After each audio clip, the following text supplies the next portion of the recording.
Identity theft is a serious crime that can affect your finances, credit, and taxes. One of the ways identity thieves can harm you is by using your personal information to file a tax return and claim a refund in your name. This is called tax-related identity theft. How does this happen? Identity thieves may obtain your social security number, name, date of birth, and other details from various sources, such as phishing emails, data breaches, stolen mail, or online accounts. They may also use fake or stolen employer identification numbers to report income that you did not earn. Then, they use this information to file a fraudulent tax return before you do and request a refund to be sent to them.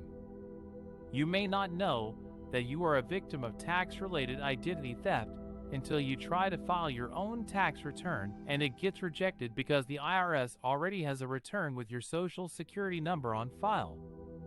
Or you may receive a letter from the IRS asking you about a suspicious tax return that you did not file. Or you may notice that your refund is delayed or reduced because of a previous claim made by someone else. If you suspect that you are a victim of tax-related identity theft, you should take action as soon as possible to protect your rights and recover your refund. Here are some steps you can take. Contact the IRS and report the identity theft. You can call the IRS Identity Theft Protection Specialized Unit at 1-800-908-4490 or visit www.gov/identitytheft for more information. You will need to fill out Form 14039, Identity Theft Affidavit, and mail or fax it to the IRS along with proof of your identity, such as a copy of your Social Security card and driver's license.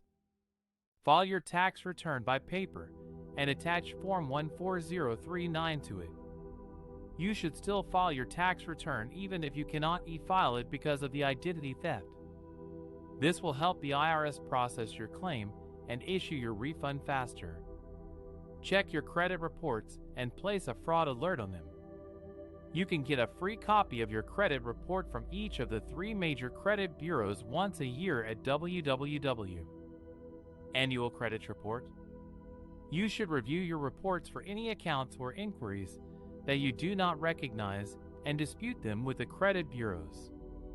You can also place a fraud alert on your credit reports by contacting one of the credit bureaus, which will notify the other 2. A fraud alert will make it harder for identity thieves to open new accounts in your name. Monitor your accounts and statements for any suspicious activity. You should check your bank accounts, credit cards, loans, and other financial statements regularly for any unauthorized transactions or changes. If you notice anything unusual, contact your financial institution or service provider immediately and report the fraud. Protect your personal information online and offline. You can prevent identity theft by taking some simple precautions, such as use strong passwords and change them often.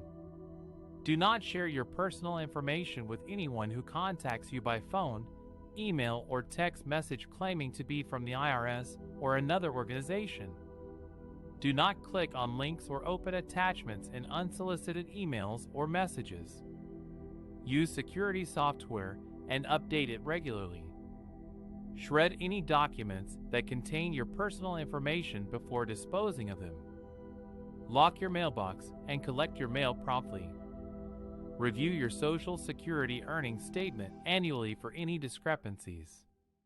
Tax-related identity theft can be a stressful and frustrating experience, but you can recover from it with patience and persistence. The IRS is committed to helping taxpayers who are victims of identity theft and resolving their cases as quickly as possible. One of the most important steps to avoid identity fraud on your tax returns is to know how the IRS flags potentially fraudulent tax returns and what to do if you receive a letter from them. The IRS has various fraud filters that scan tax returns for possible signs of identity theft, such as mismatched names, social security numbers, income, or withholding amounts. If a tax return is flagged as suspicious, the IRS will pull it for more review and send the taxpayer a letter notifying them of potential ID theft.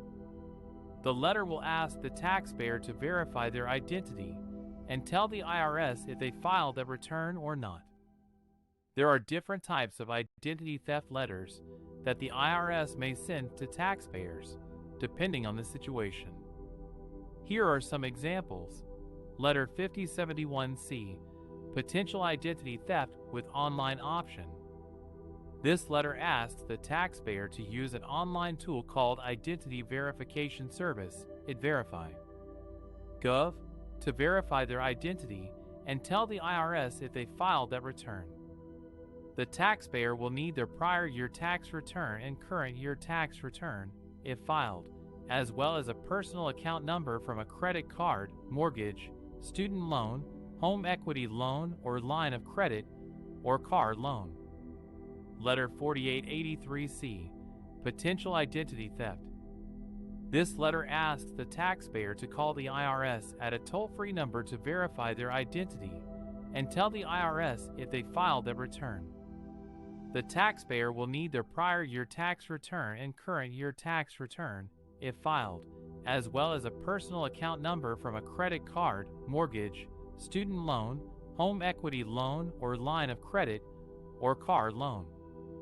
Letter 5747C, Potential Identity Theft in-person appointment. This letter asks the taxpayer to verify their identity in person at a local taxpayer assistance center if they filed their return.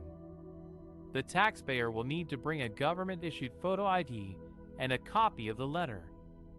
It is very important that taxpayers respond to these letters as soon as possible.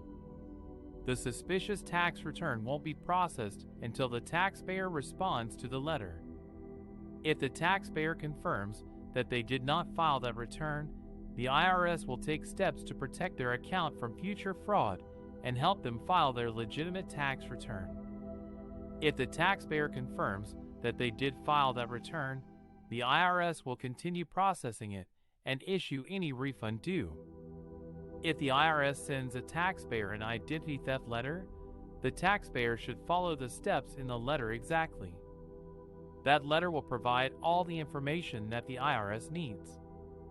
There is no need for the taxpayer to file a Form 14039 identity theft affidavit. By knowing how the IRS flags potentially fraudulent tax returns and what to do if you receive a letter from them, you can protect yourself from identity fraud on your tax returns and get your refund faster.